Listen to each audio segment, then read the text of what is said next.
أعوذ بالله من الشيطان الرجيم بسم الله الرحمن الرحيم يوم يقوم الروح والملائكة صفا صفا لا يتكلمون إلا من رسول الله. السلام عليكم ورحمة الله وبركاته.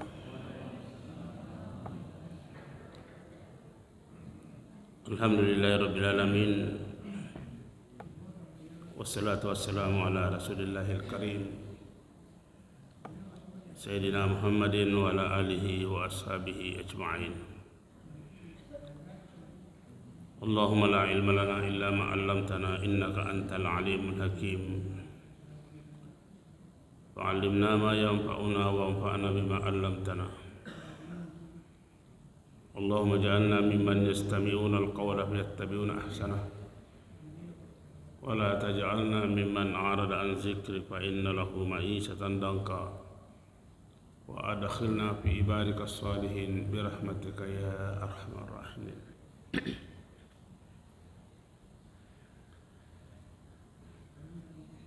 Alhamdulillah,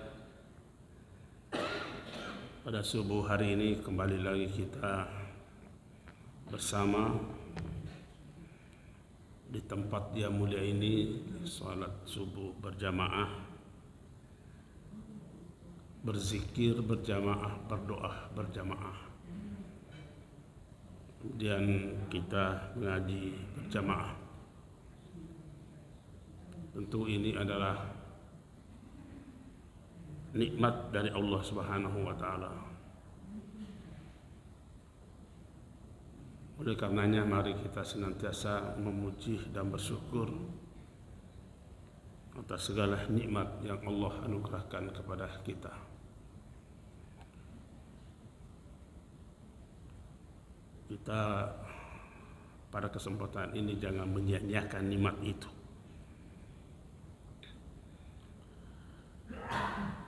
Selanjutnya mari senantiasa kita meningkatkan salawat kita kepada Rasulullah sallallahu alaihi wasallam.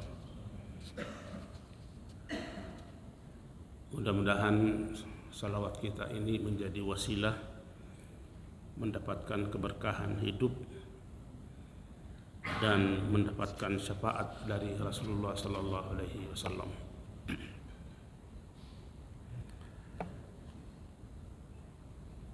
Saya mendapat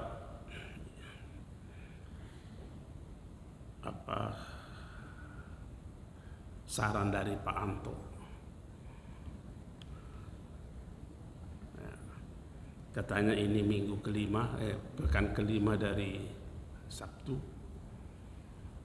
Apa bisa kita berbicara mengenai puasa dalam keterkaitannya dengan pendekatan sufistik?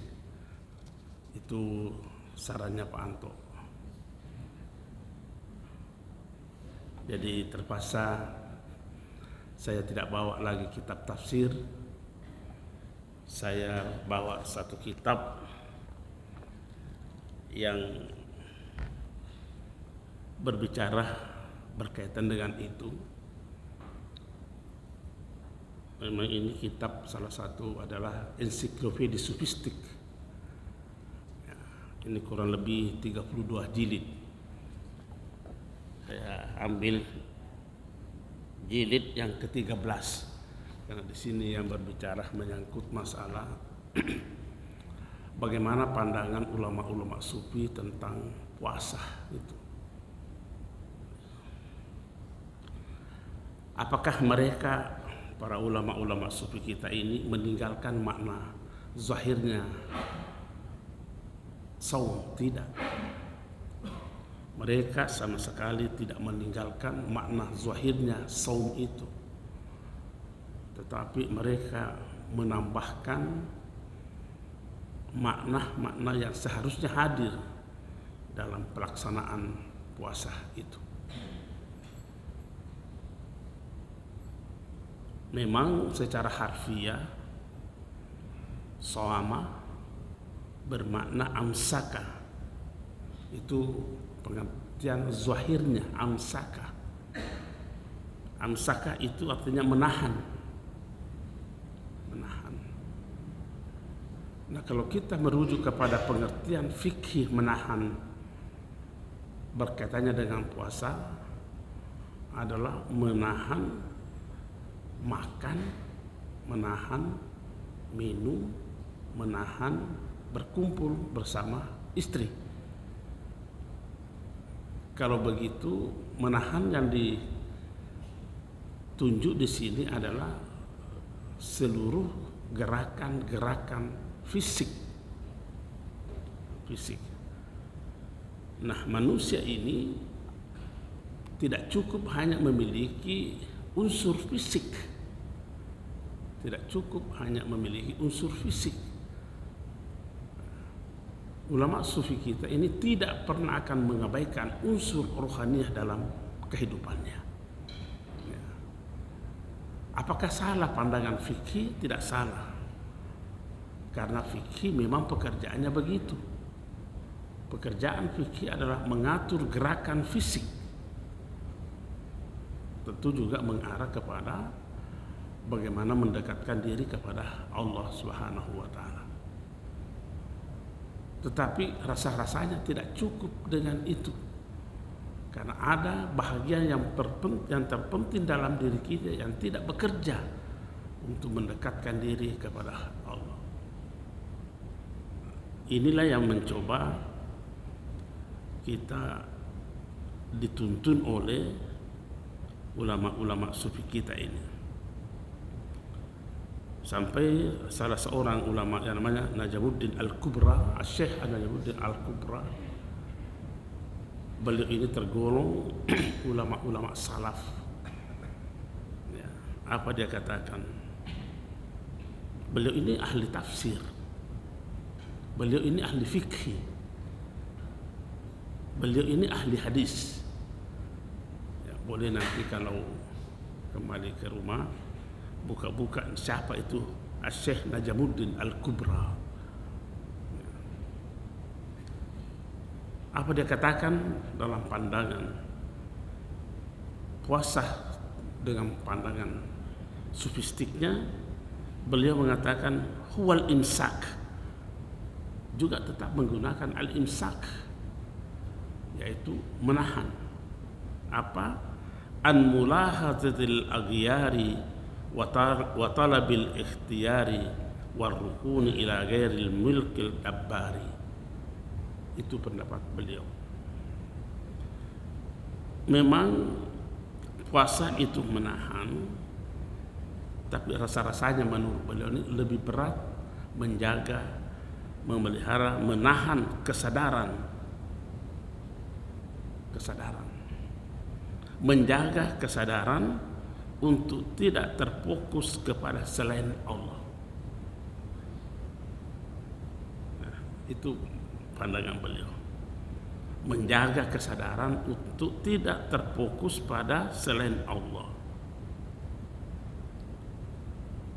Tidak menjatuhkan pilihan kecuali kepada pilihan Allah. Tidak menggantungkan harapan kecuali kepada Allah. Nah, kalau kita kembali melihat secara filosofi kata menjaga, menahan terjadi, pasti terjadi situ proses memilih. Ya. Kalau menahan, mencegah, yakin pasti terjadi proses memilih. Mau pilih yang mau menahan yang ini atau yang ini. Terjadi proses memilih, artinya proses menjatuhkan pilihan. Nah, dalam proses menjatuhkan pilihan ini tentu ada yang diterima, ada yang ditolak.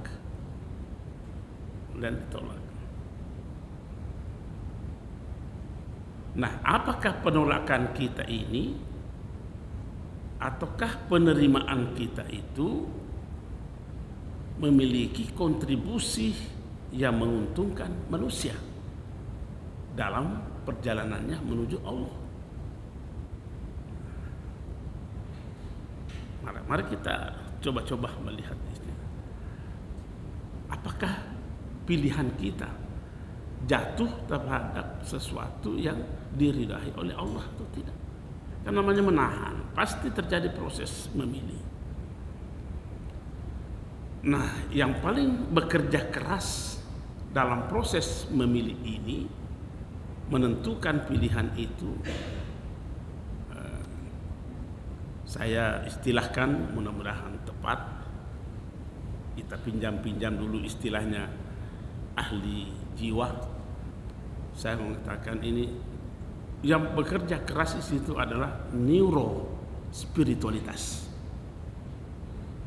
Neurospiritualitas ini ada saraf-saraf kesadaran bertuhan. Saya tidak tahu persis apakah cocok istilah ilmu jiwanya itu, tetapi kalau kita mengamati ini saraf ini kan yang menggerakkan. Nah, apakah saraf-saraf kesadaran bertuhan kita itu bekerja atau tidak?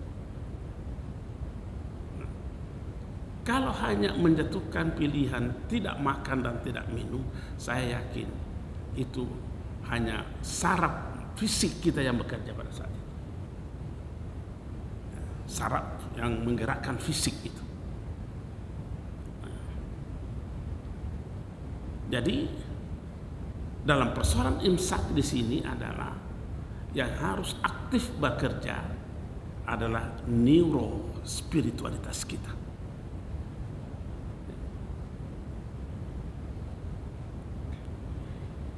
Karena memang Ali bin Abi Thalib itu ada ungkapannya yang cukup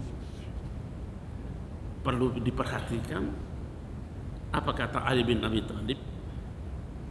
Ini disebutkan dalam kitab Nahjul Balagha. Ini Nahjul Balagha itu salah satu kitab yang menghimpun seluruh perkataan-perkataan Ali dan dianalisa. Ini ada yang 6 jilid. 6 jilid ini. Nah, yang menganalisanya itu mantan rektornya Azhar. Ya. Apa dia katakan? Faradallahu as-siyama ibtila'an li ikhlasil khalq. Allah mewajibkan puasa itu adalah pada hakikatnya ibtila'an, menguji keikhlasan hambanya. Menguji keikhlasan hambanya. Nah, rasa-rasanya menahan makan, menjaga minum tidak cukup untuk menguji keikhlasan. Tidak cukup untuk menguji keikhlasan, menahan makan.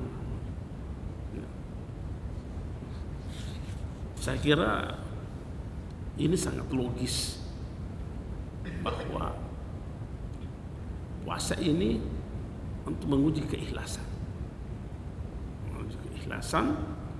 Dan keikhlasan ini tidak cukup hanya menahan makan dan menahan minum dan menahan tidak bercampur dengan istri. Itulah yang sering kita coba angkat biasa. Keikhlasan itu adalah membentuk satu proses internalisasi diri.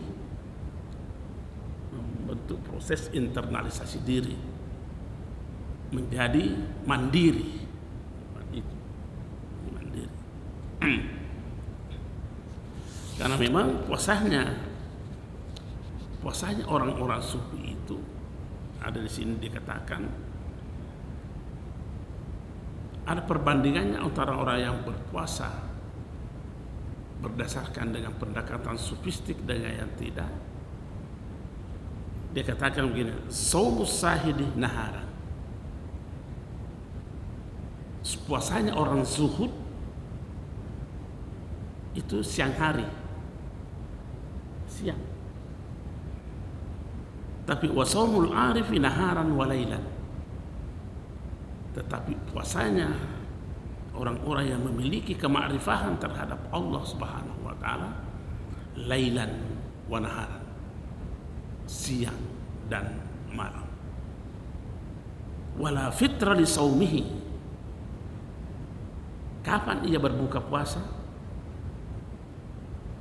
Kapan ia berbuka puasanya? Hatta yulqi rabbahu, ketika ia bertemu dengan Tuhannya. Itu namanya buka puasa itu. Puasa itu. Kita kan buka puasanya kalau sudah bunyi beduk, yang sampai blanky di situ. Puasa apa yang kita lakukan itu? Mari kita mencoba mencermati apa yang disampaikan oleh ulama-ulama kita ini. Puasanya, saya ulangi lagi, puasanya orang yang memiliki kemakrifatan kepada Allah adalah siang malam. Kapan dia berbuka puasa? Yulqi rabbahu, ketika ia bertemu dengan Tuhannya. Makanya disebutkan dalam salah satu riwayat, ada ayat yang mengatakan lahum darussalam inda rabbihim. Lahum darussalam inda rabbihim. Mereka mendapatkan, memiliki tempat keselamatan di sisi Tuhannya. Itulah buka puasa yang sejati itu. Itulah buka puasa. Jadi kalau tidak seperti itu, kapan berpuasanya orang yang tidak pernah bertemu dengan Allah? Jadi memang yang perlu dihidupkan ini adalah neurospiritualitas. Neurospiritualitas ini ditopang dengan semangat untuk mau berubah. Jangan kita hanya mau berubah secara fisik. Tidak cukup perubahan kita itu hanya dengan fisik. Mesti ada perubahan rohaniah. Mesti ada perubahan rohani. Kalau ini tidak terwujud, rasa-rasanya hidup ini tidak sempurna.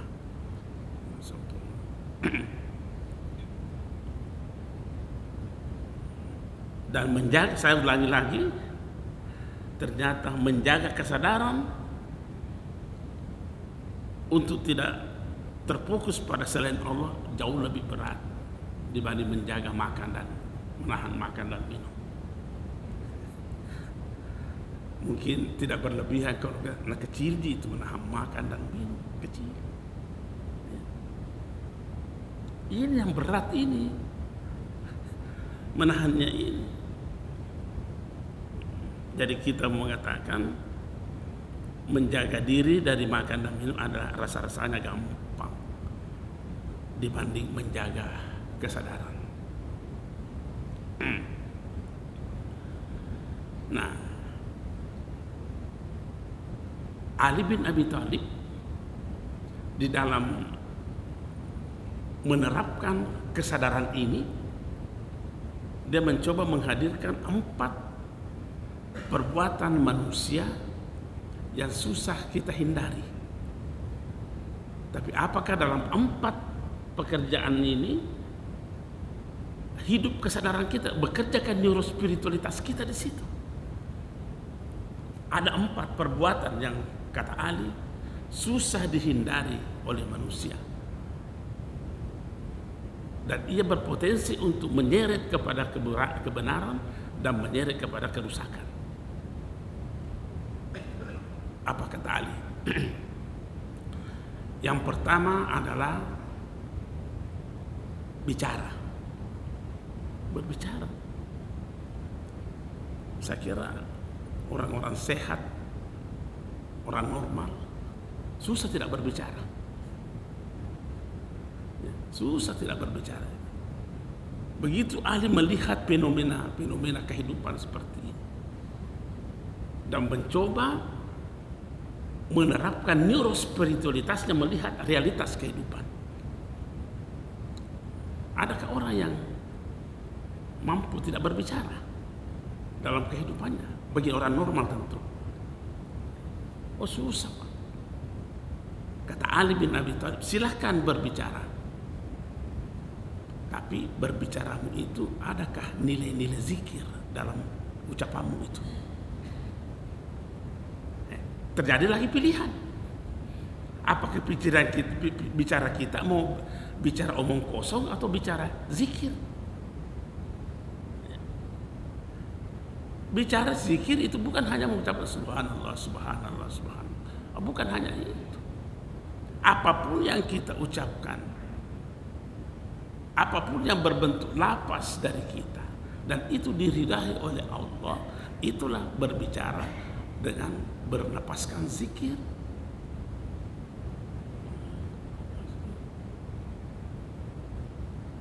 Jadi bukan penilaian kita itu hanya mengucapkan zikir-zikir itu baru zikir, tidak. Semua lapas, semua kata yang keluar dari mulut kita, dari bibir kita, kalau ia berdiri di atas fondasi zikir, maka itu adalah bicara benar pilihan kita. Nah, rasa-rasanya kalau kita mau menghitung-hitung pembicaraan kita dalam sehari-hari, berapa yang bernilai zikir, berapa yang tidak. Yang bisa mengukur adalah kita sendiri. Jadi kalau begitu terjadi lagi proses amsaka di situ, proses menahan. Ketika ia tidak membawa keberuntungan, untuk apa kita ngomong? Berarti tidak mampu lagi menahan diri. Jadi ini puasanya orang ini hanya puasa makan dan minum.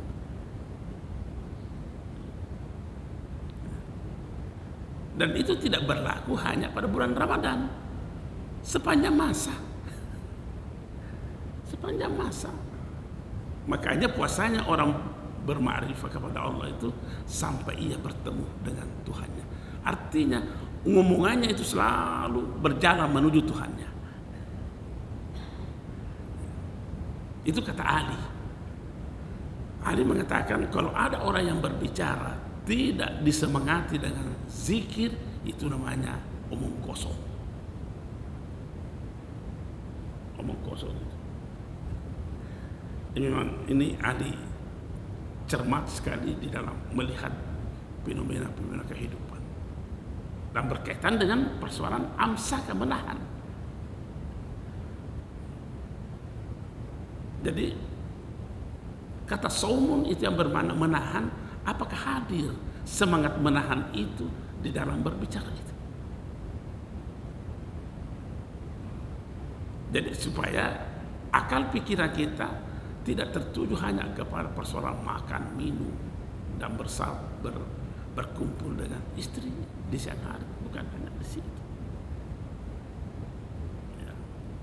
Yang kedua, kata Ali, yang susah ditinggalkan oleh manusia, diam. Diam. Ya. Karena kalau kita berhenti berbicara, apa namanya? Ya diam. Nah, apakah diamnya kita itu sudah tepat atau tidak? Ada jika terjadi jika proses amsaka atau saum di dalam diamnya kita itu. Nah, apa kata Ali? Kalau ada orang berdiam tidak diisi dengan tafakkur, itu namanya lalai. Lalai. Nah sekarang kalau kita diam, pilihan kita kemana? Tafakkur atau lalai? Atau menghayal?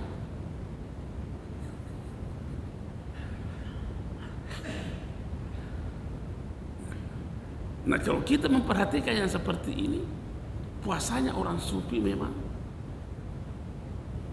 meliputi seluruh unsur elemen pada diri manusia, bukan hanya memenuhi kebutuhan material, kebutuhan fisiknya. Harus hidup ini. Yang bekerja di sini kembali lagi, yang bekerja adalah neuro spiritualitas kita. Saraf-saraf kesadaran bertuhan kita harus aktif bekerja. Mari saya selalu mengajak diri kita ini. Mana yang banyak yang kita lakukan ketika kita berdiam, menghayal atau tafakur. Atau mana-mana terpetu. Kalau begitu, kalau diamnya kita ini hanya dipakai untuk menghayal, berangan-angan, salah lagi saum kita, salah imsak kita lagi. Kita salah pilih lagi. Mana lagi tadi berbana antara al-imsak itu menahan kesadaran, mengatur kesadaran.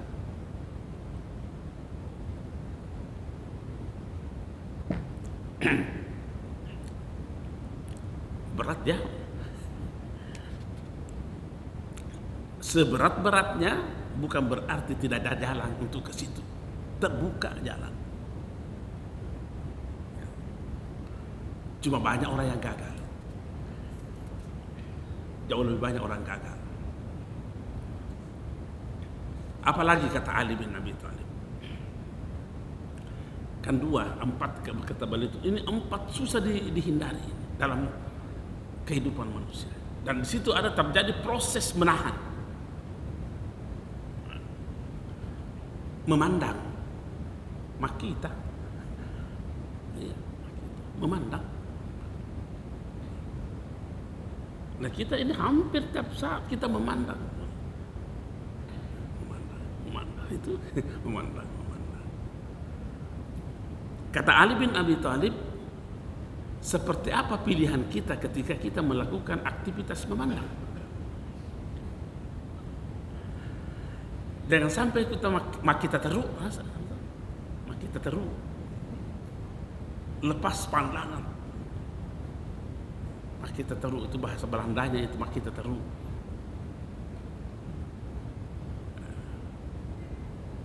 Kalau memandangnya kita itu hanya hadir kita teruk, itu perbuatan lagwun. Lagwun itu sia-sia. Harus ada apa? Kata Ali bin Abi Thalib, harus diisi dengan al-ibrah. Apa itu al-ibrah? Kemampuan nalar, kemampuan menganalisa, kemampuan mengevaluasi dalam apa yang kita pandang, mengambil pelajaran. Apapun yang kita pandang, harus yang hadir adalah kemampuan daya nalar spiritualitas kita di situ. Bekerja lagi saraf itu, neurospiritualitas kita. Saya sering ambilkan contoh ini. Saya pernah duduk, ini realitas dalam, berarti bukan hanya sekali, berkali-kali, dan itu pandangan itu menuntut memang kita untuk bisa melakukan penalaran terhadap apa yang terjadi di seputar kita. Saya duduk di teras, sambil duduk itu kan biasa ada lalat hinggap di lantai, ya, kan biasa ada lalat hinggap di lantai. Tiba-tiba ada makhluk kecil itu, dalam bahasa Bugis namanya bucili. Ya. Saya tidak tahu apa bahasa Indonesianya itu. Lama saya cari bahasa Indonesianya ini, tidak aku tahu. Tapi bucili, lincah, dan itu hidupnya di semak-semak. Itu agak kekuning-kuningan dadahnya itu. Mau kita ke, tapi sama modelnya komodo, tapi kecil dan bucil, lincah, dan hidupnya di semak-semak. Tiba-tiba dia menerkam itu lalat, plak. Dah lalat itu. Saya langsung berpikir, di mana hubungannya ini makhluk yang tidak bisa terbang dengan makhluk yang terbang dan makanannya terbang-terbang? Kok bisa bertemu di sini? Siapa yang ngatur ini? Coba pikir begini, bucil itu makhluk binatang kecil yang tidak bisa terbang, tapi makanannya lalat terbang. Siapa yang suruh lalat lalat terbang ke situ ke lalat? Ini namanya beribrah, mengambil pelajaran. Ini memandang. Nah, semua yang kita hadirkan dalam pandangan kita itu apakah terjadi proses seperti itu yang didorong oleh neurospiritualitas kita? Jangan-jangan terjepit kisarapnya di situ. Akhirnya tidak bekerja, berlalu saja. Apakah semua yang kita pandang, dan semua yang kita pandang tidak ada kosong dari pelajaran besar? Ini air saja yang kita lihat. Saya tidak tahu dari mana sumbernya air ini. Kita tidak tahu dari mana sumber, dari gunung apa. Dari gunung apa nih sumbernya air ini? Kok tiba-tiba ada di atas meja ini? Apakah secara kebetulan? Tidak kebetulan. Tidak kebetulan. Air ini tahu bahwa saya nanti jam sekian menjadi makan minumannya Ruslan. Saya harus di meja ini pada jam sekian di hari sekian, hari Sabtu. Siapa yang ngatur itu? Nah, ini benda tidak bisa berjalan dari gunung. Pasti dari gunung ini. Kok ada di sini? Siapa yang ngatur itu? Kita mau mengatakan, itu proses. Iya, tapi prosesnya siapa yang mengatur proses itu? Kalau seandainya kita yang mengatur proses itu, maka kita kumpulkan makanan-makanan yang hebat untuk anak kita dan ini. Tapi ini sudah diatur oleh Allah. Berarti sepertinya air ini tahu di mana alamat saya pada hari Sabtu. Jam 5.52 untuk saya minum.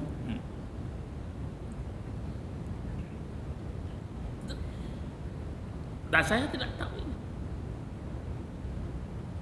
Ini namanya beribrah. Beribrah. Apa yang bekerja dalam diri kita pada saat itu? Pasti ada saraf yang bekerja dalam diri kita. Saraf apa ini? Saraf spiritualitas. Ada juga tuh saraf spiritualitas itu. Nah, ini saraf bekerja. Tapi itu istilah saya. Tolong dibantu saya pada dokter-dokter ahli jiwa ini. Saya cuma berkata begitu. Ada neurospiritualitas yang kita miliki. Tapi karena saya bukan ahli seperti itu, makanya saya membuat istilah baru. Karena yang saya paham namanya saraf itu adalah ini yang bekerja aktif dalam seluruh aktivitas kita. Nah, sekarang ini persoalannya, apakah spiritualitas kita memiliki kontribusi dalam kehidupan kita? Dan itu ada dalam diri kita, pasti ada sarafnya itu. Nah, itu yang saya tidak tahu, saraf spiritualitas seperti apa modelnya. Tapi pasti adanya. Tidak mungkin kita mau berpikir menghadirkan gaya berpikir seperti itu kalau tidak hadir neurospiritualitas kita. Tidak mungkin. Nah, ini kata ahli. Kata ahli. Nah, kembali lagi kepada persoalan menahan. Ada jika dalam pilihan kita untuk berpandangan seperti itu atau tidak. Yang sampai yang jatuh pilihan kita memandang, maka kita terus bawah. Memandang secara lepas gitu. Seperti memandang lautan lepas. Nah, ini sekarang kita banyak yang kita terkadang cicak juga itu, cicak menyanyi anak cicak di dinding, diam apa itu merayap, datang seekor nyamuk. Itu nyamuk binatang terbang, lalat cicak ini hanya melengket di dinding. Bisa ketemu. Bisa ketemu. Bagus toh ini nyanyi anak-anak ini. Jadi nyanyi saja anak-anak kita dibuat berpikir kencang. Wih, pintar juga ini yang punya. Cuma kan kita tidak arahkan pemikirannya anak-anak kita seperti itu. Kita tidak mengarahkan cara pandangnya anak-anak kita seperti itu. Hanya dihafal nyanyiannya, cicak-cicak di dinding, diam-diam merayap, datang seekor nyamuk, batu ditangkap. Iya, tapi proses menangkapnya ini kan makanan. Itu hukum alamnya itu. Siapa yang mengatur itu? Apakah begitu ke cara hidup kita memandang setiap peristiwa, setiap fenomena kehidupan yang kita alami? Terjadikah proses daya nalar di situ atau tidak?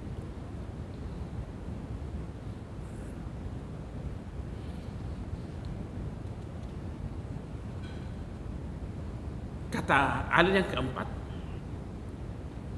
yang keempat, yang susah ditinggalkan oleh manusia adalah bergerak. Ada orang yang tidak bisa bergerak. Susah Pak itu. Bergerak.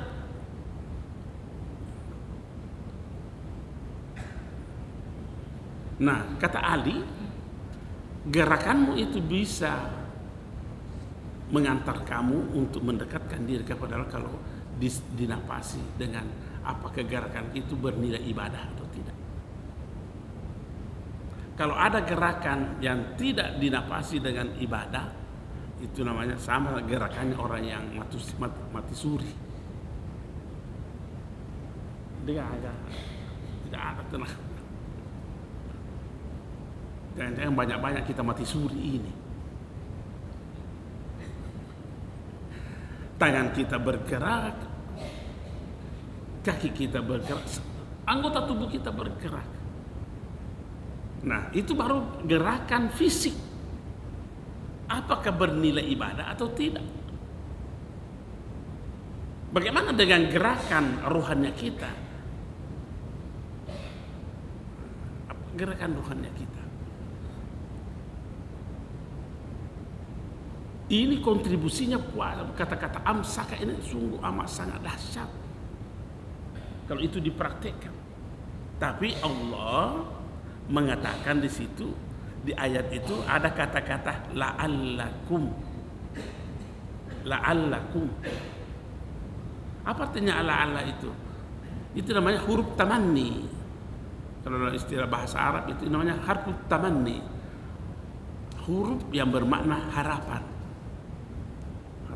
Artinya tidak otomatis. La'alla, mudah-mudahan. Jadi kalau kita sudah penuhi seluruh persyaratan-persyaratan, ya mudah-mudahan. Tapi kalau kapan tidak terpenuhi persyaratan-persyaratan secara apa yang dimaksudkan ini, ya jangan harap. Hilang la'allahnya itu. Coba, dia wajibkan atas kamu berpuasa. Seperti puasa apa? Seperti puasa tadi yang kita terangkan, baik pendekatan spiritual ataupun yang pendekatan fikih. Kalau itu terpenuhi, baru kata la'allah, mudah-mudahan. Belum langsung kau menjadi orang bertakwa. La'allah.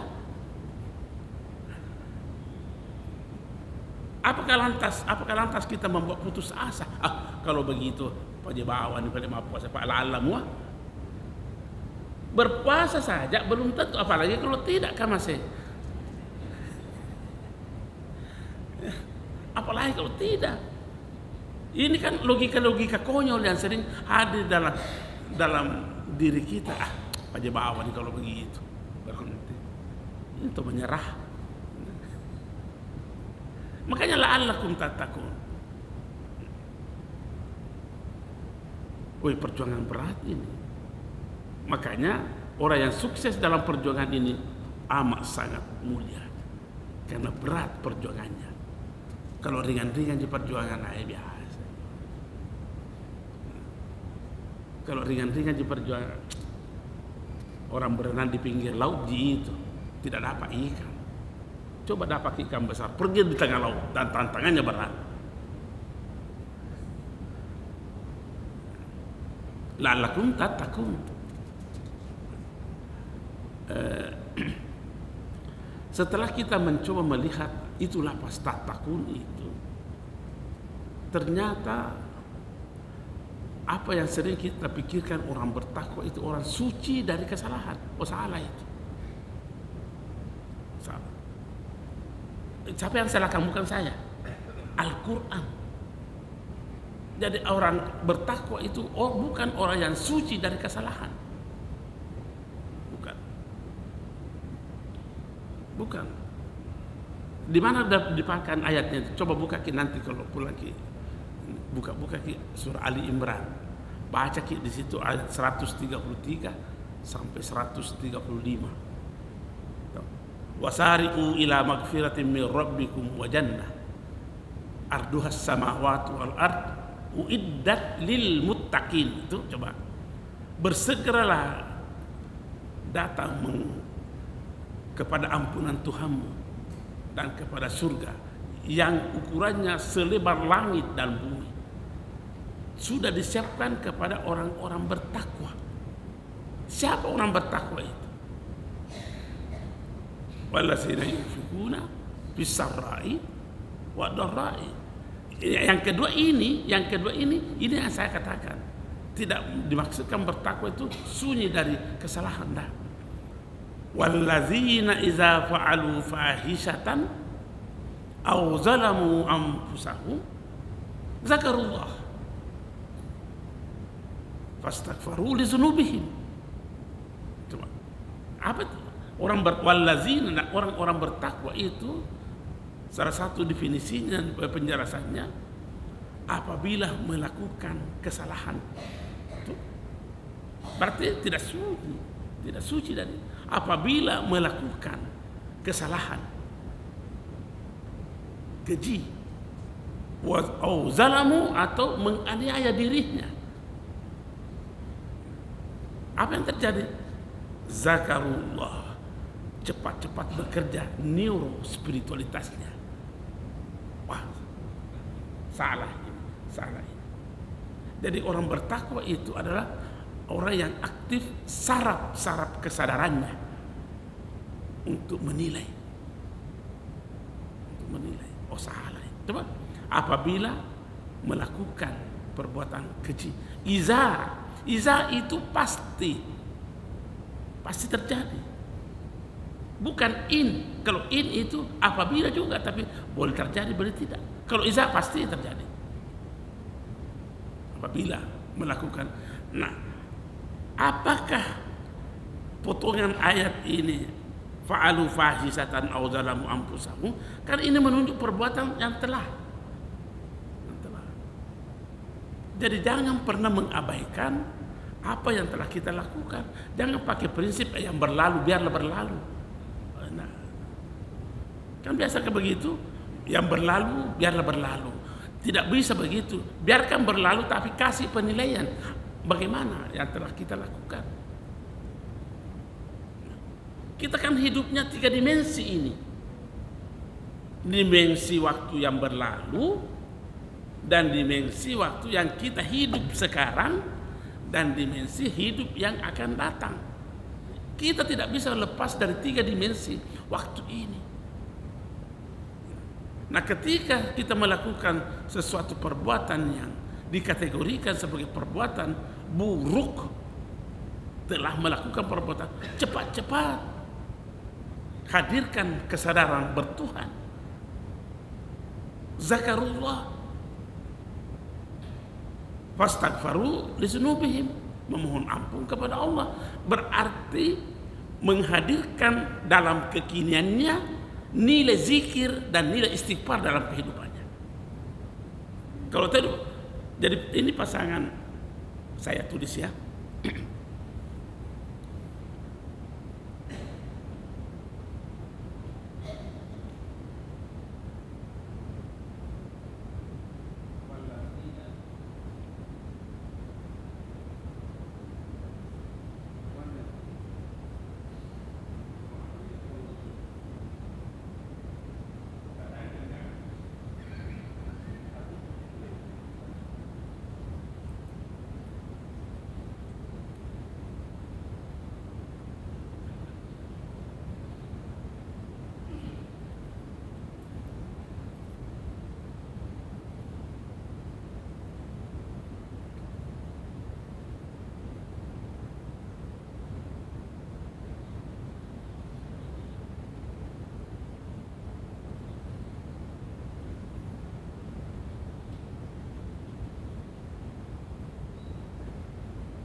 pilihan potongan ayat ini dimensi masa lalu.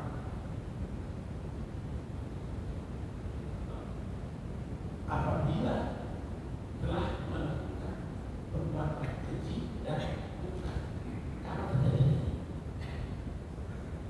ya, selain dan bersaksi 1 menit yang lalu, 1 jam yang lalu, 1 hari yang lalu, 1 minggu yang lalu, apabila telah pada dimensi masa zakatullah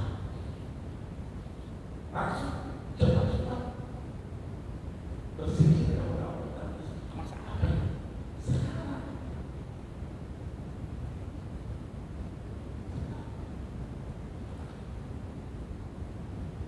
Sampai ayat itu di situ ada sebenarnya walau yusiru ala ma'afa'at dan mereka tidak meragukan perbuatan yang seperti masa lalu.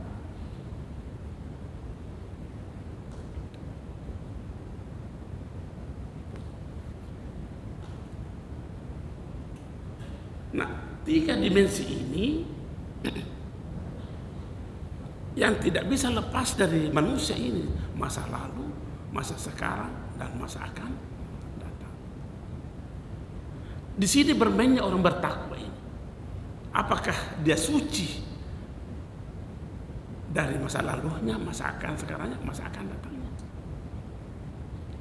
Bekerjakah neurospiritualitasnya terhadap perbuatan yang telah dia lakukan dengan apa yang dia pilih saat sekarang ini dan apa yang akan dia pilih yang akan datang. Memang ada ungkapan itu mengatakan yang berlalu biarlah berlalu, tapi jangan kita kosong. Biarlah berlalu, tapi kita kasih penilaian. Jadi menjadi persoalan di sini adalah kemampuan menilai. Kan ada orang yang tidak menilai perbuatan masa lalunya, mau terserah apapun yang terjadi. Ini namanya tidak bekerja sarafnya ini. Terjepit ke sarafnya orang yang seperti itu. Saraf kesadarannya maksudnya. Jadi persoalan menilai. Zakarullah langsung memberikan penilaian dan menggantinya.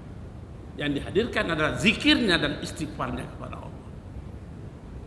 Kan ada ungkapan, memang orang Arab berkata begini, ma madafata wal muammalu gaibun walakas sa'atul lati kunta fiha. Nggak ada di kitab ini. Ini saya pelajari dulu masih di Sanawiyah, saya hafal ini. Apa yang berlalu berlalu.